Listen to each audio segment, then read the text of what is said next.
Um, an ugly win is always better than a pretty loss, and this was ugly.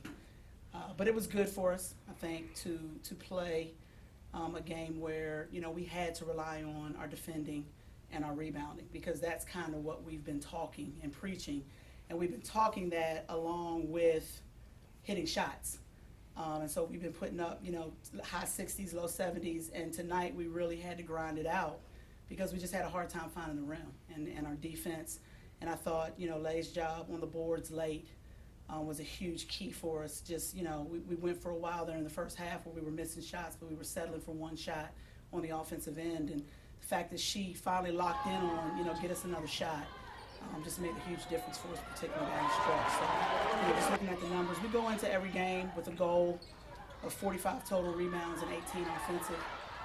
We've yet to get our total rebound goal, but we kind of blew the offensive board goal up today. So, this was a good example for us of what good defense and rebounding can do on a night when the ball's not falling the way you want it to. You mentioned the offensive rebounds, and Mike just said this a minute ago. It's not often you have more offensive than defensive boards. Right. And exactly. You guys really you really hurt them with second chance points. Yeah. How much do you, I know you preach rebounding obviously, but how important on the offensive end, what's your philosophy about going to the glass there? Our full expectation, we send one back and we expect the other four to be in the paint. And that's what we talk about. We actually spent a couple days talking about that coming out of the Greensboro game because we got out-rebounded so badly. And I think for some of our kids, it's just getting adjusted and getting comfortable with the mindset of going to the offensive glass. We got some that are just used to shooting it and falling back. And so now I think, again, this is just a great example. I will probably clip all 22 of our offensive boards and show them to them.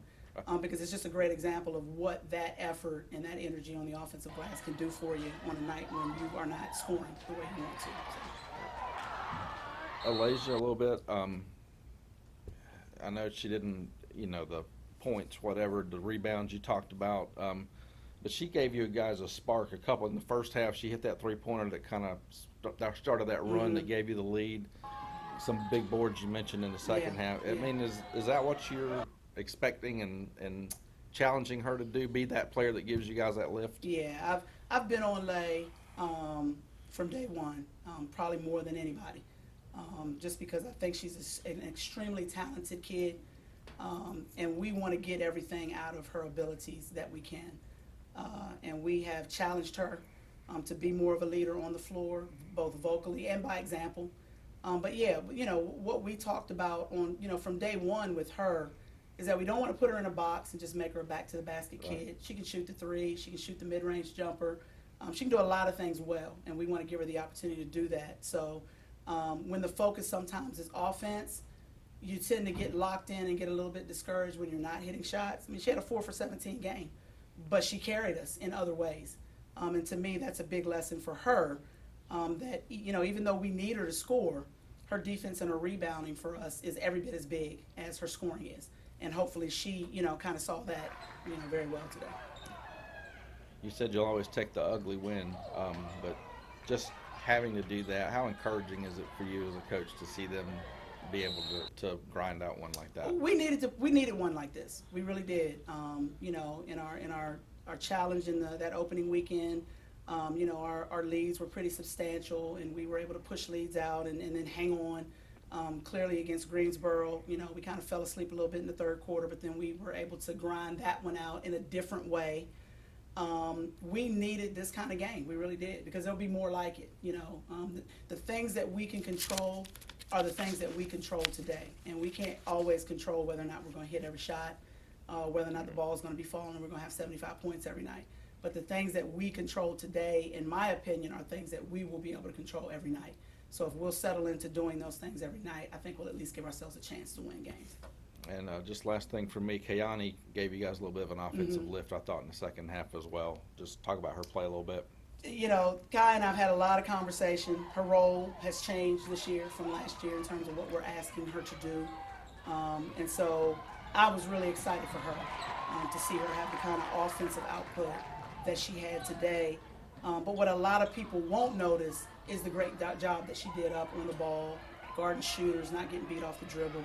Some of the really good things that we've been challenging her to do. And we've said to her, we want to put you on the floor, but we need to see these things. So today she stepped on the floor, and we kind of saw it all come together. So I was just really pleased and excited for her. I know that she, as a kid that's playing for, the second coach in 2 years, was a little frustrated. We've had some really, heartfelt conversations about, her level of frustration. But to see her today step on the floor and get everything on both sides of the ball that she got means in my mind that she's buying in, and I think she's going to be really good for us before the season's over. Okay, I lied. One more thing, and not necessarily about today. Sure. The chemistry of this team, just how they've come together. Again, for some players like Alaysia, 3 coaches in 3 years. Sure. It's not easy. Right. I know it's not. Right. What do you see as far as chemistry and that type of thing?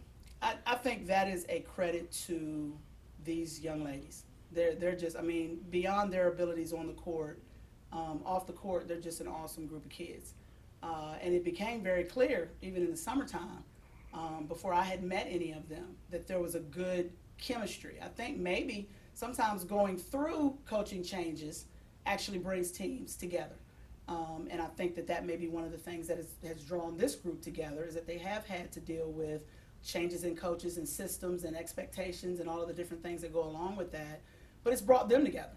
Up until I walked in the door in May, they had each other, and they were communicating on a regular basis. There's a group chat out there that they're on constantly together with each other. And I was excited to get to become a part of that in May.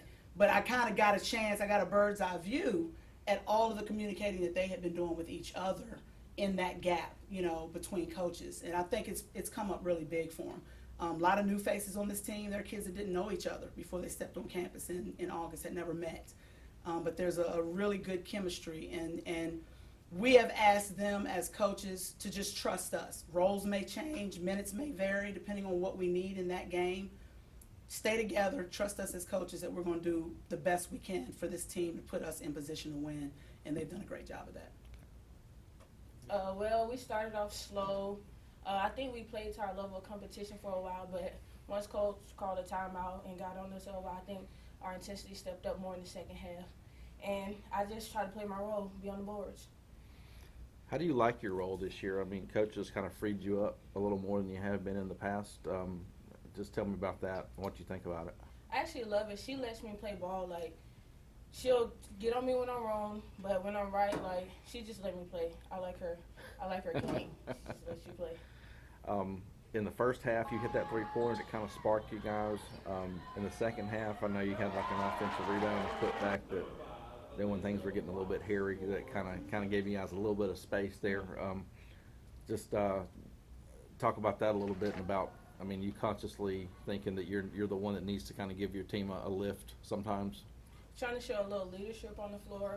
I feel that if I'm not on the boards, then who's the other person to step up since I'm a senior? So I just try to do my role and be a leader and lead the team. Yep.